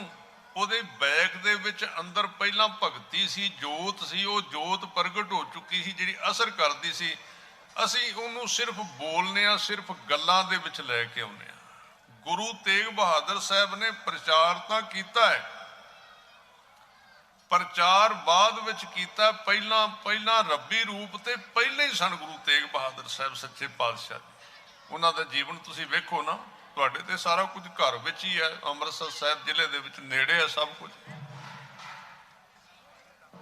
ਆਪ ਜੀ ਦਾ ਬਚਪਨ ਸੀ ਜਿਹੜਾ, ਆਪ ਜੀ ਦੀ ਜਿਹੜੀ ਪਹਿਲੀ ਉਮਰ ਸੀ 14 ਸਾਲ ਤੋਂ ਕਹਿ ਲਓ, ਭਾਵੇਂ ਤੁਸੀਂ 32 ਸਾਲ ਤੱਕ ਕਹਿ ਲਓ, ਸਾਰੀ ਤੇ ਬਰਾਗ ਤੇ ਤਿਆਗ ਦੀ ਤੇ ਭਗਤੀ ਦੀ ਮੂਰਤ ਹੈ ਗੁਰੂ ਤੇਗ ਬਹਾਦਰ ਸਾਹਿਬ ਪਾਤਸ਼ਾਹ ਜੀ।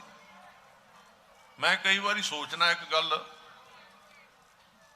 ਕਈ ਵਾਰੀ ਨਾ ਅਸੀਂ ਕਹਿੰਦੇ ਆ ਵੀ ਤੁਸੀਂ ਆਹ ਗੱਲ ਬੋਲੋ, ਆਹ ਗੱਲ ਬੋਲ ਦਿਓ। ਚਲੋ ਬੋਲਣਾ ਚਾਹੀਦਾ, ਜਿਹੜੀ ਹਰ ਇੱਕ ਇੱਕੋ ਜਿਹਾ ਨਹੀਂ ਹੁੰਦਾ।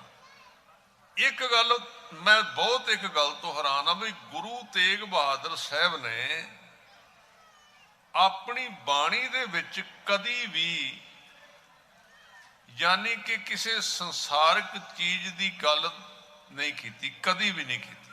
ਤੁਸੀਂ ਸਾਰੇ ਜਿਹੜੇ ਬਾਣੀ ਪੜ੍ਹਨ ਵਾਲੇ ਨੇ ਉਹਨਾਂ ਦੇ ਬਾਣੀ ਤੁਸੀਂ 59 ਸ਼ਬਦ ਤੇ ਆਪ ਜੀ ਦੇ ਸ਼ਲੋਕ ਨੇ ਜਿਹੜੇ 57 ਸ਼ਲੋਕ ਨੇ ਗੁਰੂ ਤੇਗ ਬਹਾਦਰ ਸਾਹਿਬ ਜੀ ਦੇ, ਉਹ ਪੜ੍ਹ ਕੇ ਵੇਖੋ। ਸਾਰਿਆਂ ਦੇ ਵਿੱਚ ਜ਼ਿਆਦਾਤਰ ਭਗਤੀ ਦੀ ਗੱਲ ਹੋਵੇਗੀ ਜਾਂ ਮਨੁੱਖੀ ਸਰੀਰ ਦੀ ਕਚਿਆਈ ਦੀ ਗੱਲ ਹੋਵੇਗੀ ਕਿ ਇਹ ਛਿੰਨ ਭੰਗਰ ਹੈ ਤੇ ਕੱਚਾ ਹੈ, ਤੇ ਜਾਂ ਨਾਮ ਦੀ ਗੱਲ ਹੋਵੇਗੀ, ਬੰਦਗੀ ਦੀ ਗੱਲ ਹੋਵੇਗੀ, ਜਾਂ ਪਰਮੇਸ਼ਰ ਅੱਗੇ ਅਰਦਾਸ ਦੀ ਗੱਲ ਹੋਵੇਗੀ। ਉੱਥੇ ਕਿਤੇ ਸੰਘਰਸ਼ ਦੀ ਗੱਲ ਨਹੀਂ ਆਉਂਦੀ। ਪਰ ਮਹਾਰਾਜ ਨੇ ਵੇਖੋ ਕੁਰਬਾਨੀ ਦਿੱਤੀ, ਔਰ ਉਸ ਕੁਰਬਾਨੀ ਦੇ ਵਿੱਚ ਉਹ ਕੁਰਬਾਨੀ ਐਸੀ ਸੀ ਜਿਸ ਕੁਰਬਾਨੀ ਦੇ ਨਾਲ ਉਸ ਔਰੰਗਜ਼ੇਬ ਦਾ ਤਖਤ ਹਿੱਲ ਗਿਆ, ਜਿਹੜਾ ਕਈ ਫਕੀਰਾਂ ਦੀ ਸ਼ਹਾਦਤ ਕਰਕੇ ਨਹੀਂ ਸੀ ਹੱਲਿਆ। ਆਪ ਜੀ ਨੇ 27 ਸਾਲ ਤੱਕ ਬੰਦਗੀ ਕੀਤੀ। ਬਾਬਾ ਬਕਾਲਾ ਸਾਹਿਬ ਗੁਰੂ ਕੇ ਅਸਥਾਨ ਬਣੇ ਹੋਏ ਨੇ। ਅੱਜ ਯਤਨ ਹੋਇਆ ਹੈ 1984 ਤੋਂ ਲੈ ਕੇ ਬੜਾ ਯਤਨ ਕੀਤਾ ਗਿਆ ਹੈ ਕਿ ਸਿੱਖਾਂ ਦੀ ਜਿਹੜੀ ਮੈਂਟਲੀ ਤੌਰ ਤੇ ਮਾਨਸਿਕਤਾ ਹੈ, ਇਹਨਾਂ ਦੀ ਸੋਚ ਨੂੰ ਕਮਿਊਨਿਸਟ ਕਰ ਦਿੱਤਾ ਜਾਵੇ। ਹੁਣ ਜੀ ਤੇ ਬਹੁਤਾ ਹੀ ਜ਼ੋਰ ਲੱਗਾ ਜਦੋਂ ਇੰਟਰਨੈਟ ਬਹੁਤਾ ਛਾਇਆ ਹੋਇਆ। ਕਈ ਤਰ੍ਹਾਂ ਦੇ ਨਵੇਂ ਤੋਂ ਨਵੇਂ ਕਾਰਡ ਕੱਢਦੇ ਨੇ, ਕਈਆਂ ਖੋਜਾਂ ਕਰ ਕਰਕੇ। ਪਿੱਛੇ ਜ਼ੋਰ ਕੀ ਲੱਗਾ ਹੋਇਆ? ਜ਼ੋਰ ਇਹ ਲੱਗਾ ਹੋਇਆ ਸਿੱਖ ਨਿਤਨੇਮ ਛੱਡ ਜਾਣ, ਸਿੱਖ ਗੁਰੂ ਅਸਥਾਨ ਛੱਡ ਜਾਣ, ਇਹਨਾਂ ਦੇ ਸਮਾਗਮ ਇਹਨਾਂ ਦੇ ਬੰਦ ਹੋ ਜਾਣ, ਇਹ ਦਰਬਾਰ ਸਾਹਿਬ ਜਾਣਾ ਛੱਡ ਦੇਣ। ਇਹਨਾਂ ਤੇ ਜ਼ੋਰ ਲੱਗਾ, ਪੂਰਾ ਜ਼ੋਰ ਲੱਗਾ, ਕਿਉਂਕਿ ਇਹ ਤੁਹਾਨੂੰ ਜਜ਼ਬਾਤੀ ਕਰਦਾ ਸਿਸਟਮ, ਤੁਹਾਡੇ ਜਜ਼ਬਾਤ ਨੂੰ ਪੈਦਾ ਕਰਦਾ। ਠੀਕ ਹੈ, ਭਗਤੀ ਅੰਦਰ ਦੀ ਗੱਲ ਹੈ, ਸਿੱਖੀ ਅੰਦਰ ਦੀ ਗੱਲ ਹੈ। ਸਿਮਰਨ ਕਰਨਾ ਤੇ ਉਹ ਤੁਹਾਡਾ ਨਿੱਜੀ ਆਪਣੇ ਬੈੱਡ ਦਾ ਕੰਮ ਹੈ, ਤੁਹਾਡਾ ਆਪਣਾ ਨਿੱਜੀ ਕੰਮ ਹੈ ਸਿਮਰਨ ਕਰਨਾ। ਪਰ ਜਦੋਂ ਤੁਸੀਂ ਪੰਥਕ ਤੌਰ ਤੇ ਅੱਗੇ ਚੱਲਣਾ ਤਾਂ ਉਦੋਂ ਤਾਂ ਤੁਹਾਡਾ ਕੰਮ ਜਿਹੜਾ ਜੋਸ਼ ਨੇ, ਜਜ਼ਬਾਤ ਨੇ ਕੰਮ ਕਰਨਾ, ਤੇ ਉਹਦੇ ਉੱਤੇ ਬੜਾ ਜ਼ੋਰ ਲੱਗਾ, ਉਹਦੇ ਉੱਤੇ ਬੜੀ ਤਾਕਤ ਲੱਗੀ ਹੈ। ਆ ਪੰਜਾਬ ਦੇ ਵਿੱਚ ਹਰ ਇੱਕ ਪਿੰਡ ਦੇ ਵਿੱਚ ਇੱਕ ਰਿਵਾਜ, ਹੁਣ ਤਾਂ ਥੋੜਾ ਜਿਹਾ ਘਟ ਗਿਆ, ਚੱਲਿਆ ਸੀ ਵੀ ਭਾਵੇਂ ਕਿਸੇ ਦੇ ਕੋਲ 4 ਕਿੱਲੇ ਸੀ, ਉਹ ਆਪਣੇ ਪਿਤਾ ਨੂੰ ਕਹਿੰਦਾ ਸੀ ਵੀ ਬਾਪੂ ਇੱਕ ਕਿੱਲਾ ਭਾਵੇਂ ਵੇਚ ਦੇ, ਮੈਂ ਗਾਉਣ ਵਾਲਾ ਬਣਨਾ, ਮੈਂ ਕੈਸਟ ਕਢਾਉਣੀ ਹੈ। ਇਹ ਬੜਾ ਰਿਵਾਜ ਚੱਲਿਆ। ਇਹ ਪ੍ਰਮੋਟ ਕਿਹਨੇ ਕੀਤਾ? ਇਹ ਪ੍ਰਮੋਟ ਕੀਤਾ ਸੀ 1984 ਤੋਂ ਬਾਅਦ ਗਾਉਣ ਵਾਲਿਆਂ ਨੂੰ। ਜਦੋਂ ਜਿਹੜੇ ਗਾਉਣ ਵਾਲੇ ਲੋਕ ਸਨ, ਉਹਨਾਂ ਲੋਕਾਂ ਨੂੰ ਸੁਰੱਖਿਆ ਦੇ ਕੇ, ਉਹਨਾਂ ਨੂੰ ਸਿਕਿਉਰਟੀਆਂ ਦੇ ਕੇ ਉਸ ਵੇਲੇ ਦੀ ਸਰਕਾਰ ਨੇ, ਉਸ ਵੇਲੇ ਦੀਆਂ ਏਜੰਸੀਆਂ ਨੇ ਖੜਾ ਕੀਤਾ ਵੀ ਤੁਸੀਂ ਇਹਨਾਂ ਸਿੱਖਾਂ ਦੇ ਵਿੱਚ ਅਸ਼ਲੀਲ ਗਾਣੇ ਗਾ ਕੇ, ਇਹਨਾਂ ਦੇ ਵਿੱਚ ਜਿਹੜੀ ਇਹਨਾਂ ਦਾ ਜਜ਼ਬਾਤ ਹੈ, ਇਹਨਾਂ ਦਾ ਜਿਹੜਾ ਜੋਸ਼ ਹੈ, ਉਹਨੂੰ ਹੌਲੀ ਹੌਲੀ ਪਤਲਾ ਕਰ ਦਿਓ, ਕਮਜ਼ੋਰ ਕਰ ਦਿਓ, ਇਹਨਾਂ ਦੀ ਕੁਰਬਾਨੀ ਦਾ ਮਾਦਾ ਖਤਮ ਕਰ ਦਿਓ ਤੇ ਚੁੱਪ ਕਰਕੇ ਬਹਿ ਜਾਣਗੇ।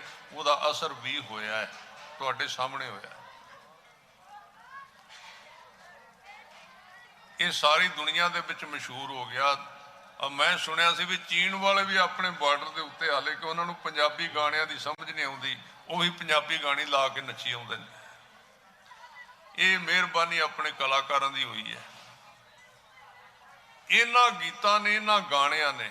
ਕਿਉਂਕਿ ਕਲਾਕਾਰ ਜਿਹੜਾ ਹੁੰਦਾ ਹੈ ਨਾ, ਉਹ ਸਮਾਜ ਦਾ ਮੂੰਹ ਮੋੜ ਸਕਦਾ, ਜਿੱਧਰ ਨੂੰ ਵੀ ਮੋੜਨਾ ਚਾਹੇ ਉਧਰ ਨੂੰ ਮੋੜ ਸਕਦਾ, ਬੰਦੇ ਦੀ ਸੋਚ ਨੂੰ ਉਧਰ ਨੂੰ ਲੈ ਕੇ ਜਾ ਸਕਦਾ। ਕੋਈ ਚੰਗਾ ਵੀ ਗਾਏ, ਜੇ ਉਹ ਚੰਗਾ ਗਾਏ, ਜੇ ਉਹ ਸਮਾਜ ਦੇ ਵਿੱਚ ਉਸਾਰੂ ਗਾਏ, ਤੇ ਉਹਦੇ ਵਿੱਚ ਸਮਾਜ ਦੀ ਸੋਚ ਜਿਹੜੀ ਉਸਾਰੂ ਬਣਦੀ ਹੈ, ਉਹਦਾ ਵਧੂ ਬਣਦੀ ਹੈ। ਇਹ ਪ੍ਰਮੋਟ ਕੀਤਾ ਗਿਆ ਜਜ਼ਬਾਤ ਨੂੰ ਡਾਊਨ ਕਰਨ ਵਾਸਤੇ, ਡਾਊਨਫਾਲ ਲਿਆਉਣ ਵਾਸਤੇ, ਇਹਨਾਂ ਦੇ ਵਿੱਚੋਂ ਜਜ਼ਬਾਤ ਨੂੰ ਖਤਮ ਕਰਨ ਵਾਸਤੇ। ਇਸ ਤਰ੍ਹਾਂ ਦੇ ਪ੍ਰਚਾਰਕ ਘਸੋੜੇ ਗਏ ਨੇ, ਸਾਡੇ ਵਿੱਚ ਵਾੜੇ ਗਏ ਨੇ, ਜਿਹੜੇ ਸਾਧ ਸੰਗਤ ਜੀ ਇਸ ਤਰ੍ਹਾਂ ਦੇ ਤਨਖਾਹ ਦੇ ਉੱਤੇ ਔਰ ਇਸ ਤਰ੍ਹਾਂ ਦੇ ਉਹ ਬਣੇ ਬਣਾਏ ਪ੍ਰਚਾਰਕ ਸਾਡੇ ਵਿੱਚ ਘਸੋੜੇ ਗਏ, ਜਿਹੜੇ ਗੁਰੂ ਦੀ ਗੱਲ ਤੋਂ ਕੋਹਾਂ ਦੂਰ ਸਨ ਤੇ ਸਿੱਖਾਂ ਦੇ ਵਿੱਚੋਂ ਜਿਹੜਾ ਉਹਨਾਂ ਦਾ ਸਿੱਖੀ ਸਪਿਰਿਟ ਸੀ ਉਹਨੂੰ ਖਤਮ ਕਰਨ ਵਾਸਤੇ ਪੈਦਾ ਕੀਤੇ ਗਏ ਸਨ। ਸੋ ਸਤਿਗੁਰੂ ਤੇਗ ਬਹਾਦਰ ਸਾਹਿਬ ਸੱਚੇ ਪਾਤਸ਼ਾਹ ਜੀ ਨੇ ਆਪਣੇ ਜਿਹੜੇ ਜੀਵਨ ਦੇ ਵਿੱਚ 27 ਸਾਲ ਤੱਕ ਬਾਬੇ ਬਕਾਲੇ ਦੇ ਵਿੱਚ ਮਾਤਾ ਗੁਜਰ ਕੌਰ ਜੀ, ਕਿਉਂਕਿ ਇਹ ਦੋ ਜੀਆਂ ਦਾ ਸੁਮੇਲ ਹੈ, ਜਿਹੜੀ ਭਗਤੀ ਹੈ ਨਾ, ਭਗਤੀ ਜਾਂ ਤੇ ਹੋਵੇ ਬੰਦਾ ਕੱਲਾ ਹੀ, ਪ੍ਰਚਾਰਕ ਜਾਂ ਤੇ ਹੋਵੇ ਕੱਲਾ। ਮੈਂ ਵੀ ਪ੍ਰਚਾਰਕਾਂ ਤੇ ਆਪਣੇ ਵਿੱਚ ਵਿਅੰਗਮ ਵੀ ਬੈਠੇ ਨੇ। ਜਾਂ ਦੇ ਸਾਧ ਸੰਗਤ ਜੀ ਇਕੱਲਾ ਹੋਵੇ ਤੇ ਆਪਣਾ ਚੁੱਕੇ ਤੌਲੀਆ ਸ਼ਹਿਰਾਂ ਤੇ ਮੋਢੇ ਤੇ ਰੱਖੇ ਤੇ ਪ੍ਰਚਾਰ ਕਰੇ, ਮौज करे, अपना जे कोई 4 पैसे दे तो प्रशादा ते मिल ही जाता है। ते जे फिर होवे गृहस्थी ते फिर जिहड़ी घर वाली है वो पैर दे नाल पैर मिला के तुरे ते तां प्रचार कर सकदा है। ते जे वो अपना ही साध संगत जी कौलियां खड़कांदी रहे तो काम बड़ा औखा हो जाता है, बहुत ज़्यादा, बहुत औखा हुंदा। ये गुरु तेग बहादुर साहब की 27 साल की बंदगी, गुरु गोबिंद सिंह महाराज सच्चे पातशाह जी कहते साडे आउण दा एक ये भी कारण सी दुनिया के उत्ते कि साडे माता पिता ने बंदगी इन्नी कीती सी। हुण ये ते किसी का इतिहास नहीं लिखिया होया, जिहड़े कहंदे उन्होंने 27 साल प्रचार फेरियां कीतियां सन। पिछे जी एक प्रचारक ने बड़ा जोर लाया दे उत्ते भी उन्हें प्रचार किया जी 27 साल उन्होंने भगती कोई नहीं की। उन्हें प्रचार किया 27 साल जे ते हुण तुसीं भी कर लो फिर 27 साल, फिर उन्होंने कुर्बानी दो, बाहर निकल के अंदर क्यों लुके बैठे हो? फिर आप तो बाहर बाथरूम भी जाना होवे ते 4 बॉडीगार्ड अगे ते 4 पिछे तुरते हैं ते गुरु साहब दी रीसां करते फिरते हैं। वो भी उन्होंने तो जो कुछ किया जां तो करके विखाओ भी वो काम प्रचारक काम मनुख सन। उन्होंने बंदगी भी की, उन्होंने प्रचार तो आप ही हो जाता जिथे बंदगी होवे, तो उन्होंने प्रचार भी किया, उन्होंने बंदगी भी की है। पर उहदे विच गुरु गोबिंद सिंह महाराज कहते साडे इत्थे जन्म लैण दा कारण भी क्योंकि गुरु गोबिंद सिंह महाराज सच्चे पातशाह जी का प्रकाश गुरु तेग बहादुर साहब जी के ग्रह विखे होया और 6वें पातशाह के बचना करके होया, गुरु हरगोबिंद साहब पातशाह जी के बचना करके होया। जदों 6वें पातशाह नूं गुरु तेग बहादुर साहब जी के माता नानकी जी ने बेनती की सी कि मेरा पुत्र जिहड़ा तेग बहादुर है ये घट बहुत बोलदा, दूजियां दे नाल लोकां दे नाल आए गए मसंदां दे नाल गलबात बड़ी घट करदा। महाराज दा जिहड़ा सुभाअ सी 9वें पातशाह दा बड़ा उपराम सी, बंदगी विच लीन रहना, जिथे बहना चौंकड़ा ला के किन्ना किन्ना चिर बैठे रहना। तो ये किवें इहदा काम चलेगा? मां नूं फिक्र हुंदा है भी आउण वाले समय दे विच इहदा कारोबार किवें चलेगा। ते गुरु हरगोबिंद साहब गुरु तेग बहादुर साहब जी दे पिता जी ने माता नानकी जी दे बेनती करन दे उत्ते 3 चीज़ां दी बख्शिश कीती सी। एक तां उन्होंने कटार दी सी अपने कमर कसे विचों कढ़ के, कहते आ निशानी नानकी इनू झोली विच पा लै, कटार दी। एक 6वें पातशाह का नितनेम करन वाला गुटका साहब सी। हुण थोड़ा जिहा मैं आप जी नूं पुछां भी तुहाडे कोल नितनेम वाला गुटका है घर दे विच? आपो अपना गुटका साहब है? शीशा तो सारिਆਂ कोल होना है, गुटका साहब पता नहीं है कि नहीं। पुराने सिखां दे कोल सारिਆਂ दे कोल खजाना हुंदा सी, खजाने दे विच गुटका साहब हुंदे सी सारिਆਂ दे। मैं बाहां नहीं तुहाडीਆਂ खड़ियां कराणियां क्योंकि रैली नहीं, गुरु ग्रंथ साहब जी का दरबार है ते ना मैं करा सकना। संगत वड्डी हुंदी है, संगत दे विच संगत हर प्रभ वसै जीओ, तुसीं वड्डे हो। असीं तुहाडीਆਂ सीसां दे नाल तुहाडीਆਂ अरदासां दे नाल बोलने आ। पर मैं आप जी नूं बेनती करनी चाहुंदा भी तुहाडे कोल नितनेम वाला सारिਆਂ कोल वखरा वखरा गुटका साहब है? ये 6वें पातशाह दे कोल है सी, पर आपां यही कहने 6वें पातशाह ने तो खंडे खड़काया जी कला।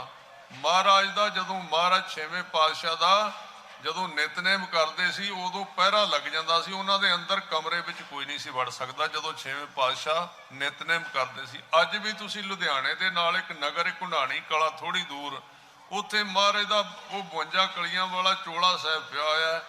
उस चोला साहब दे नाल गुरु साहब की पोथी है जिहदे उत्तों नितनेम करते सन ते वो पोथी साहब दे मैं दर्शन कीते आप। ते जे उहदा नितनेम करन लगी तो साध संगत 2-2.5 घंटे रोज़ 3 घंटे रोज़ लगते। इन्ना नितनेम 6वें पातशाह जी रोज़ करते सी। आपां हुण बंदगी वाला पासा तो उन्हां दा सामने लिआउंदे ही नहीं भी उन्हां दा नितनेम किन्ना सी, क्योंकि नितनेम आपां करना है नहीं। किसी नूं पुछ के वेखो, मैं आप पिंडां दे विचों ही हाँ। ਹੁਣ ਥੋੜੇ ਦਿਨ ਪਿੰਡ ਹੀ ਸੀ, ਹਫ਼ਤਾ ਇੱਕ ਸਮਾਗਮ ਸੀ ਉੱਥੇ, ਆ ਸਾਰੇ ਸਿੰਘ ਗਏ ਹੋਏ ਸੀ, ਆ ਜਿਹੜੇ ਇੱਥੇ ਜਿੱਥੇ ਤੁਹਾਡੇ ਸਾਹਮਣੇ ਬੋਲ ਰਹੇ ਨੇ। ਤਾਂ ਮੈਂ ਜਦੋਂ ਫਿਰ ਕੇ ਵੇਖਿਆ ਨਾ ਪਿੰਡਾਂ ਦੇ ਵਿੱਚ ਕੀ ਹੈ, ਸਾਧ ਸੰਗਤ ਜੀ, ਇੱਕ ਤਾਂ ਗੱਲਾਂ ਕਰਕੇ ਟਾਈਮ, ਚਲੋ ਗੱਲਬਾਤ ਕਰਨੀ ਬੜੀ ਚੰਗੀ ਗੱਲ ਹੈ, ਇੱਕ ਗੱਲੋਂ ਤੁਸੀਂ ਬਚੇ ਹੋ ਸ਼ਹਿਰਾਂ ਨਾਲੋਂ ਵੀ ਗੱਲਬਾਤ ਕਰ ਲੈਂਦੇ ਹੋ, ਤੁਹਾਡਾ ਮਾਈਂਡ ਫਰੈਸ਼, ਮਨ ਜਿਹੜਾ ਥੋੜਾ ਜਿਹਾ ਹੌਲਾ ਰਹਿੰਦਾ। ਗੱਲਬਾਤ ਕਰਨੀ ਮਾੜੀ ਨਹੀਂ, ਗੱਲਬਾਤ ਕਰਨੀ ਚੰਗੀ ਹੈ, ਪਰ ਇੰਨੀ ਆਦਤ ਗੱਲਾਂ ਦੀ ਪਿੰਡਾਂ ਦੇ ਵਿੱਚ ਵੱਧ ਗਈ ਹੈ ਕਿ ਦੀਵਾਨ ਦੇ ਵਿੱਚ 1 ਘੰਟਾ ਬਹਿਣਗੇ ਤੇ ਉਸੇ ਵੇਲੇ ਉੱਠ ਕੇ ਥੱਲੇ ਜਾ ਕੇ 1 ਘੰਟਾ ਕਹਿਣਗੇ ਚਲੋ ਗੱਲਬਾਤ ਮਾਰ ਆਈ, 1 ਘੰਟਾ ਗੱਲਾਂ ਕਰ ਆਈ। 1 ਘੰਟਾ ਵੀ ਨਹੀਂ ਕੱਢਦੇ ਗੱਲਾਂ ਤੋਂ ਬਿਨਾਂ। ਟਾਈਮ ਟੇਬਲ ਬਣਾਓ ਆਪਣੇ ਜੀਵਨ ਦੇ ਵਿੱਚ ਵੀ ਇੰਨਾ ਟਾਈਮ ਜਿਹੜਾ ਇਹ ਅਸੀਂ ਨਿਤਨੇਮ ਕਰਨਾ ਹੈ। ਤਾਂ ਟਾਈਮ ਟੇਬਲ ਤੋਂ ਬਿਨਾਂ ਜ਼ਿੰਦਗੀ ਫੇਲ ਹੋ ਜਾਂਦੀ ਬੰਦੇ ਦੀ। ਟਾਈਮ ਟੇਬਲ ਕੇਵਲ ਵਿਦਿਆਰਥੀ ਦਾ ਨਹੀਂ ਹੁੰਦਾ, ਹਰ ਇੱਕ ਸਿੱਖ ਦਾ ਮਤਲਬ ਹੀ ਸਟੂਡੈਂਟ ਹੈ, ਸਿੱਖ ਦਾ ਮਤਲਬ ਹੀ ਵਿਦਿਆਰਥੀ ਹੁੰਦਾ ਹੈ। ਉਹ ਟਾਈਮ ਟੇਬਲ ਬਣਾਉਂਦਾ ਹੈ। ਮੈਂ ਕਿਤੇ ਛੱਡ ਨਾ ਜਾਵਾਂ, ਟਾਈਮ ਅੱਗੇ ਲੰਘਦਾ ਜਾਂਦਾ, ਮੈਂ ਮਹਾਰਾਜ ਦਾ ਇੱਕ ਸਲੋਕ ਕਿਹਾ ਸੀ ਸੱਚੇ ਦੂਜੇ ਪਾਤਸ਼ਾਹ ਦਾ, ਮੈਂ ਤੁਹਾਡੇ ਨਾਲ ਸਾਂਝਾ ਕਰਦਿਆਂ, ਉਹ ਕਿਤੇ ਰਹਿ ਨਾ ਜਾਏ ਕਿ 7 ਪਹਿਰੀ 7 ਭਲਾ ਬਈਆ ਪੜ੍ਹਿਆ ਪਾਸ। ਮਹਾਰਾਜ ਕਹਿੰਦੇ ਆ ਟਾਈਮ ਟੇਬਲ ਬਣਾ ਗੁਰੂ ਕੇ ਸਿੱਖਾ, 8 ਪਹਿਰਾਂ ਦੇ ਵਿੱਚੋਂ 7 ਪਹਿਰ ਇੱਕ ਪਾਸੇ ਕਰਦੇ। 7 ਪਹਿਰ ਯਾਨੀ ਕਿ ਇੱਕ ਪਹਿਰ ਹੁੰਦਾ 3 ਘੰਟਿਆਂ ਦਾ। 21 ਘੰਟੇ ਤੂੰ ਯਤਨ ਕਰ ਬਈ ਸੰਗਤ ਚੰਗੇ ਗੁਰਮੁਖਾਂ ਦੀ ਕਰ। 7 ਪਹਿਰੀ 7 ਭਲਾ, 7 ਮਹੀਨੇ ਉੱਚਾ ਆਚਰਣ, ਭਲੇ ਪੁਰਸ਼ਾਂ ਦੀ ਸੰਗਤ ਕਰ, ਗੁਰਸਿੱਖਾਂ ਦੀ ਸੰਗਤ ਕਰ, ਕਿਸੇ ਕੋਲੋਂ ਸੰਥਿਆ ਲੈ ਲੈ, ਕਿਸੇ ਕੋਲੋਂ ਬਾਣੀ ਸੁਣ ਲੈ, ਗੱਲਬਾਤ ਵੀ ਕਰ ਲੈ, ਕੋਈ ਹਰਜ ਨਹੀਂ। ਕਈ ਕਹਿਣਗੇ ਵੀ ਇਹ ਤਾਂ ਬੰਧਨ ਵਿੱਚ ਪਾ ਦਿੱਤਾ, ਬਈ ਗੱਲਬਾਤ ਵੀ ਕਰੋ, ਕੋਈ ਹਰਜ ਨਹੀਂ, ਗੋਸ਼ਟੀ ਕਰੋ, ਗੱਲਬਾਤ ਕਰੋ। ਬੇਸ਼ੱਕ 10 ਸਿੰਘ ਇਕੱਠੇ ਹੋ ਕੇ ਬਵੋ, ਭਾਵੇਂ ਪਿੱਪਲ ਥੱਲੇ ਬਹਿ ਕੇ ਕੋਈ ਗੱਲ ਕਰੋ, ਇੱਕ ਸ਼ਬਦ ਲੈ ਲਓ ਵੀ ਅੱਜ ਕਥਾ ਦੇ ਵਿੱਚ ਆਹ ਗੱਲ ਹੋਈ ਸੀ, ਵੀ ਇਹਦਾ ਭਾਵ ਕੀ ਹੈ। ਇਹ ਪੜ੍ਹੇ ਲਿਖੇ ਸਿੰਘਾਂ ਦੀ ਜ਼ਿੰਮੇਵਾਰੀ ਹੈ, ਅੰਮ੍ਰਿਤਧਾਰੀ ਸਿੰਘਾਂ ਦੀ ਜ਼ਿੰਮੇਵਾਰੀ। ਇਹ ਪਹਿਲਾਂ ਹੁੰਦੀਆਂ ਸਨ, ਪਹਿਲਾਂ ਪ੍ਰਚਾਰ ਦਾ ਸਿਸਟਮ, ਇਹ ਨੁੱਕੜ ਸਿਸਟਮ ਸੀ, ਨੁੱਕੜ ਮੀਟਿੰਗਾਂ ਸਨ। ਅੱਜ ਇਹ ਖਤਮ ਹੋ ਗਈਆਂ ਨੇ, ਅੱਜ ਇਕੱਲੇ ਸਮਾਗਮ ਰਹਿ ਗਏ ਨੇ। ਸਮਾਗਮ ਇੱਕ ਗੈਰ ਜ਼ਿੰਮੇਵਾਰ ਇੱਕ ਕਾਰਵਾਈ ਹੈ। ਮੈਂ ਆਪ ਜੀ ਨੂੰ ਬੇਨਤੀ ਕਰਾਂ, ਗੈਰ ਜ਼ਿੰਮੇਵਾਰ ਦਾ ਮਤਲਬ ਕੀ ਹੈ? ਗੈਰ ਜ਼ਿੰਮੇਵਾਰ ਦਾ ਮਤਲਬ ਹੈ ਮੈਂ ਜੋ ਘੰਟਾ ਬੋਲਿਆ ਉਹ ਤੁਹਾਡੀ ਮਰਜ਼ੀ ਹੈ, ਤੁਸੀਂ ਕਰੋ ਕਿ ਨਾ ਕਰੋ, ਇਹਦੇ ਵਿੱਚ ਤੁਹਾਡੀ ਜ਼ਿੰਮੇਵਾਰੀ ਕੋਈ ਨਹੀਂ। ਪਰ ਜਦੋਂ ਤੁਸੀਂ ਕਿਸੇ ਗੁਰਮੁਖ ਦੀ ਨਿੱਜੀ ਤੌਰ ਤੇ ਕਲਾਸ ਅਟੈਂਡ ਕਰਨੀ ਸ਼ੁਰੂ ਕਰ ਦਿੰਦੇ ਹੋ ਪਿੰਡ ਦੇ ਵਿੱਚ, ਭਾਵੇਂ ਉਹ ਸਟੇਜੀ ਨਹੀਂ, ਭਾਵੇਂ ਮੰਜੀ ਤੇ ਬਹਿ ਕੇ ਕਰਦੇ ਹੋ, ਤੇ ਉਹ ਤੁਹਾਨੂੰ ਦੂਜੇ ਦਿਨ ਚੌਥੇ ਦਿਨ ਜ਼ਰੂਰ ਪੁੱਛਦਾ ਵੀ ਜਿਹੜੀ ਗੱਲ ਤੈਨੂੰ ਕਹੀ ਸੀ ਉਹਦੇ ਬਾਰੇ ਮੈਨੂੰ ਜਵਾਬ ਦੇ। ਉਹ ਜਵਾਬ ਮੰਗਦਾ ਹੈ, ਉਹ ਜ਼ਿੰਮੇਵਾਰ ਕਾਰਵਾਈ ਹੈ। ਆਹ ਸਮਾਗਮ ਜਿਹੜਾ ਜ਼ਿੰਮੇਵਾਰ ਕਾਰਵਾਈ ਨਹੀਂ ਹੈ, ਇਹ ਗੈਰ ਜ਼ਿੰਮੇਵਾਰ ਕਾਰਵਾਈ ਹੈ। ਇਹ ਤੁਸੀਂ ਇੱਥੋਂ ਉੱਠ ਕੇ ਜਾਣਾ ਹੈ, ਤੁਹਾਨੂੰ ਕੋਈ ਘਰ ਪੁੱਛੇ ਤੂੰ ਕੀ ਸੁਣ ਕੇ ਆਇਆ, ਤੁਹਾਡੀ ਕੋਈ ਜ਼ਿੰਮੇਵਾਰੀ ਨਹੀਂ ਦੱਸਣ ਦੀ ਕਿ ਕੀ ਸੁਣਿਆ ਤੂੰ, ਕੁਝ ਦੱਸਣ ਦੀ ਤੁਹਾਨੂੰ ਕੋਈ ਲੋੜ ਨਹੀਂ ਹੈ। ਇਹ ਤਾਂ ਆਪਣੀ ਨਿੱਜੀ ਤੌਰ ਤੇ ਇੱਕ ਜਲੌ ਹੈ, ਇੱਕ ਤਰ੍ਹਾਂ ਦੇ ਨਾਲ ਇੱਕ ਪ੍ਰੈਸ਼ਰ ਹੈ ਮਨ ਦਾ। ਮਨ ਕਿਸ ਚੀਜ਼ ਨੂੰ ਅਖਤਿਆਰ ਕਰਦਾ ਜੋ ਜ਼ਿਆਦਾ ਲੋਕ ਕਰਦੇ ਨੇ। ਸਮਾਗਮ ਦਾ ਮਤਲਬ ਸਿਰਫ ਹੁੰਦਾ ਹੈ ਕਿ ਇੰਪ੍ਰੈਸ ਕਰਨਾ ਬੰਦੇ ਨੂੰ, ਕਿ ਉਹਦੇ ਮਨ ਨੂੰ ਪ੍ਰਭਾਵਿਤ ਕਰਨਾ, ਜਲੌ ਕਰਨਾ ਕਿ ਇਹਨੇ ਲੋਕ ਇਹ ਕੰਮ ਕਰ ਰਹੇ ਨੇ, ਇੰਨੇ ਲੋਕ ਅੰਮ੍ਰਿਤ ਛਕ ਰਹੇ ਨੇ, ਇੰਨੇ ਲੋਕ ਬਾਣੀ ਸੁਣ ਰਹੇ ਨੇ, ਇੰਨੇ ਲੋਕ ਬਾਣੀ ਪੜ੍ਹ ਰਹੇ ਨੇ। ਉਹਦੇ ਨਾਲ ਇੰਪ੍ਰੈਸ਼ਰ ਹੁੰਦਾ, ਮਨ ਦੇ ਉੱਤੇ ਪ੍ਰੈਸ਼ਰ ਪੈਂਦਾ। ਮਨੁੱਖ ਨਾ ਵੀ ਕਰਨਾ ਚਾਹੇ ਤਾਂ ਉਹਨੂੰ ਕਰਦਾ। ਤਾਂ ਗੁਰੂ ਸਾਹਿਬ ਕਹਿੰਦੇ ਉਹ 7 ਪਹਿਰ ਜਿਹੜੇ ਨੇ, 21 ਘੰਟੇ ਜਿਹੜੇ, ਉਹਨਾਂ ਦੇ ਵਿੱਚ ਤੈਨੂੰ ਆਪਣੀ ਜ਼ਿੰਦਗੀ ਦੇ ਵਿੱਚ ਭਲੇ ਪੁਰਸ਼ਾਂ ਦੀ ਸੰਗਤ ਕਰਨੀ ਚਾਹੀਦੀ। ਭਲੇ ਪੁਰਸ਼ਾਂ ਦੀ ਕਰ, ਭਾਵੇਂ ਭਲੀਆਂ ਬੀਬੀਆਂ ਦੀ ਵੀ ਕਰ ਸਕਣਾ ਹੈ। ਤੇ ਪੁਰਸ਼ ਦਾ ਮਤਲਬ ਇਹ ਜੀਵ ਹੈ, ਦਾ ਅਰਥ ਇਹ ਹੈ। ਉੱਥੇ ਪਾਪ ਪੁੰਨ ਵਿਚਾਰੀਐ, ਕਿਉਂਕਿ ਉਹਨਾਂ ਭਲੇ ਪੁਰਸ਼ਾਂ ਦੀ ਸੰਗਤ ਦੇ ਵਿੱਚ ਚੰਗੇ ਤੇ ਮਾੜੇ ਦੀ ਵਿਚਾਰ ਕੀਤੀ ਜਾਂਦੀ ਕਿ ਜੀਵਨ ਕੀ ਹੈ ਤੇ ਅਸੀਂ ਕਰ ਕੀ ਰਹੇ ਹਾਂ। ਜੀਵਨ ਕੀ ਹੈ ਇਹ ਮਹਾਰਾਜ ਦੀ ਬਾਣੀ ਕਹਿੰਦੀ ਹੈ। ਜੀਵਨ ਬਾਰੇ ਸਾਨੂੰ ਪਤਾ ਨਹੀਂ ਹੈ। ਅਸੀਂ ਜੀਵਨ ਬਾਰੇ ਇਹ ਸੋਚਿਆ ਕਿ ਜੀਵਨ ਨੂੰ ਚੰਗਾ ਵਧੀਆ ਆਸ਼ਿਆਨਾ ਜਿਹੜਾ ਐਸ਼ ਦੀ ਜ਼ਿੰਦਗੀ ਜਿਉਣਾ ਹੀ ਜੀਵਨ ਹੈ। ਸਾਡੇ ਸਮਾਜ ਨੇ ਸਾਡੀ ਝੋਲੀ ਵਿੱਚ ਇਹ ਵਿਚਾਰ ਪਾਇਆ। ठीक है, शरीर के चंगे तो चंगे साधन मनुख कोल होण कोई हरज नहीं, पर मैं आप जी नूं बेनती करा, जिंदगी जिन्ना चिर संघर्ष विच नहीं उतरदी उन्ना चिर जिंदगी घड़ी नहीं जा सकती। तुसीं जो मर्जी कर लो, साडे कोल पदार्थ ज्यादा ना होण तां असीं सोचने भी पदार्थ ज्यादा होने चाहिए ने। चलो माड़ा नहीं, धन होना किसी कोल माड़ा नहीं है, पर मैं आप जी नूं बेनती करा, जे जिंदगी में संघर्ष है, एक बच्चा पढ़ता है, वो बड़ी मुश्किल नाल पढ़ रहा है, वो बड़ा औखा पढ़ रहा है, संघर्ष नाल पढ़ रहा है, ਉਹਦੀ पढ़ाई एक अमीर बच्चे नालों तेज होवेगी, ज़्यादा होवेगी, क्योंकि उन्होंने संघर्ष के विचों लंघना पै रहा है। इस तरह महाराज कहते उत्थे पाप पुन विचारिया कूड़ा घटा रास। इत्थे घटा का अर्थ घटदी है, रास का मतलब पूंजी, कूड़ा का मतलब झूठ की जो पकड़ है मन दे विच। अज वो नज़र आ रहा की है जिन्हां दे नाल मन जुड़िया होया है जिहड़ी चीज़ दे नाल, ਉਹਦੇ बारे साडे कोल की प्रूफ ने, साडे कोल की सबूत है कि जो जिस नाल साडा मन जुड़िया वो साडे नाल रहेगा। कोई बंदा इहदे बारे कोई दावा नहीं कर सकता। जिन्नियां चीज़ां दे नाल साडे मन की अटैचमेंट है, जिन्नियां चीज़ां नाल साडा मन जुड़िया होया है कि वो साडे नाल रह सकदियां ने। ये तवारीख इहनूं जिहड़ी है इहनूं रौंग कहंदी, इहनूं गलत कहंदी है, क्योंकि साडे तो पहलां जिन्ने लोकां ने इन्हां चीज़ां नाल निजी तौर पर स्नेह पाया है, उन्होंने कोल वो रहीआं नहीं। महाराज ने वड्डे लोगों का नाम लै दिता, राम गयो रावण गयो जां को बहु परिवार। गुरु साहब ने वड्डे लोगों का नाम लै दिता, सर्ब सोइन की लंका होती राम से अधिकाई, कहाँ पयो दर बांधे हाथी खिनमै भई पराई। तो मतलब ये है, कहण तो भाव ये है, तो वो कहते भी उत्थे तेरा ये झूठ का जिहड़ा मसाला ये घटेगा। नाल की जाना है, नाल नाम ने जाना है। गुरु तेग बहादुर साहब जी का समुचा सो मैं चाहुंदा अखीर दे उत्ते थोड़ा समा आपां सिमरन दे नाल जरूर जुड़िए। महाराज सिमरन की वार वार गल करते, वो मैं तां बोलांगा और तां मैं थोड़ा जिहा 5 मिनट लावांगा जे तुसीं बोलोगे तो, क्योंकि असीं बोलते बड़े घट हाँ पिंडां दे विच। जे तुसीं यतन करोगे पहलां तां बैठो, पहलां तां चौंकड़े लाओ, चौंकड़े ला के शरीर नूं सीधा करो, पहलां सीधा करके फिर तुहाडा जिन्ना आवाज़ है, पैसे तो मैं तुहानूं कहा नहीं भी जरूर दिओ, आवाज़ बारे जरूर कहांगा भी जिन्ना कोई तुहाडा आवाज़ है उन्नी उच्ची तुसीं बोलना। सारे किरपा करो। वाहिगुरु वाहिगुरु वाहिगुरु वाहिगुरु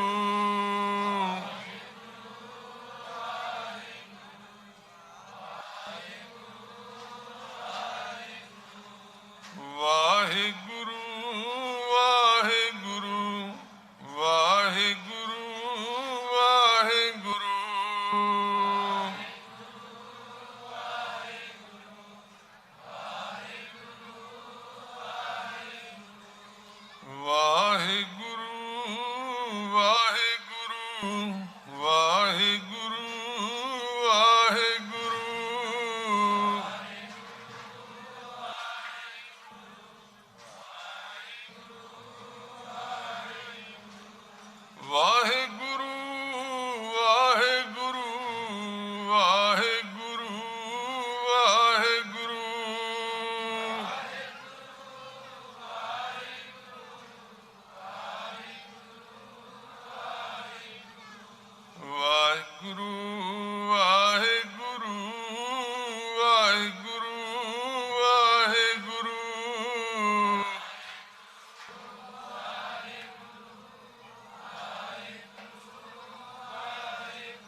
ਸੋ ਸਾਧ ਸੰਗਤ ਜੀ, ਆਪ जी का बहुत धन्यवाद।